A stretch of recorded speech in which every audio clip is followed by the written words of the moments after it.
Dear parents, do you love your children? No offense, I'm not questioning you. I'm just questioning you. Do you love your children? I know it sounds rude to ask. I mean, all parents would say they would give their child the world, and I believe them. But parents, do you ever think about the state of that world that you're gonna leave them? Look, you work hard to provide for your family. A parent's job is never finished. I commend it. You want generational wealth, and that's terrific. But tell me, what is the point of generational wealth if the future generations don't even have a world to spend it? I know what you're thinking. Kids these days, what do they know? You may say we're young, we were born yesterday, and okay, you would be right. We were born yesterday. But we stayed up all night, and we figured something out. Would you like to hear it? Humanity will never solve climate change with its science. It'll solve it with its spirit. Not by rebalancing economies, but rebalancing philosophies, because don't we treat the earth how we see the earth? Mom, Dad, I know you watch a lot of news, and despite what Fox and CNN says, climate change, it ain't political. It's parental, plain and simple. And that's why I'm not here advocating the Paris Agreement.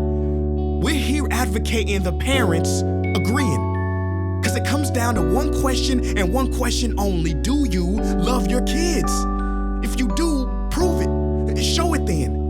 When you ask what we want to be when we grow up, please leave us an actual world to grow up in. Let me calm down. Parents, I'm not here to shame you today or have a hateful debate on climate change and rage about civilization making mistakes. Show you pictures of polar bears, wildfires, and tell you how animal agriculture insanely raises the stakes. I mean, yeah, that's facts. Don't get me wrong. But the scare tactics, I'm not a fan at all. You already know the only Milky Way these kids will see will be the candy bar. You already know when they turn 30 years old, there will be more plastic in the ocean and fish. You already know this. Like I said, you hear it on the news. And that's where the freaking news goes wrong. Cause if you simply focus on what's going wrong, you get more of what's going wrong. That's universal law. Please stop inciting fear. Let me make this quite clear. Martin Luther King's speech, "I Have a Dream," would not have been the same if it was called "I Have a Nightmare." Because he knew the doomsdaying and naysaying is straight lame. It is through inspiration and hope that we make change. So all you environmental activists who take aim, shame, and place blame, I feel your pain, cause I was the same. Foolish. But you must see the irony of having heated debates over global warming. Bro, cool it. Cause the solution is teamwork, and what good is driving an environmentally friendly vehicle if you're a mean person? One thing's certain, love is what we need urgent. But I get it. Technology has blinded us, clouded our common sense to the point where if I say we are not separate from nature, many start doubting it. But think about it.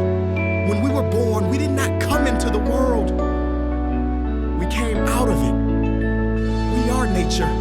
So parents, my call to action is not to recycle, but to remember. Remember, when you step outside, nature is alive. Remember, the wind is her voice, the rocks are her bones. Remember, when you breathe, every inhale is mirrored by an exhale of a tree. Remember, the water you drink comes from the streams and the sea. Remember, hereforth, that love is the greatest renewable resource. It is so resilient. And perhaps most of all, remember us. We are 2.2 billion. And we chose you to protect our futures, not steal them. Because remember, you did not inherit this earth from your ancestors. You're borrowing it from your children.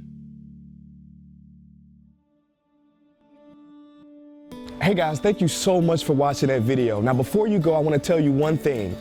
Now, while the media today wants you to be afraid, I want you to not look at the world as a crisis. that needs saving, but as a friend that needs remembering, as a love that needs honoring. You know, Martin Luther King once said that those who love peace must learn to organize as effectively as those who love war. So this Earth Day and every day, I want you to join me in organizing with the Nature Conservancy and their mission to heal this planet. I want you to go to nature.org and find a local chapter in your area and get involved today. You know, Margaret Mead once said, never underestimate the power of a small group of committed people to change this world. For that is all that ever has. Peace.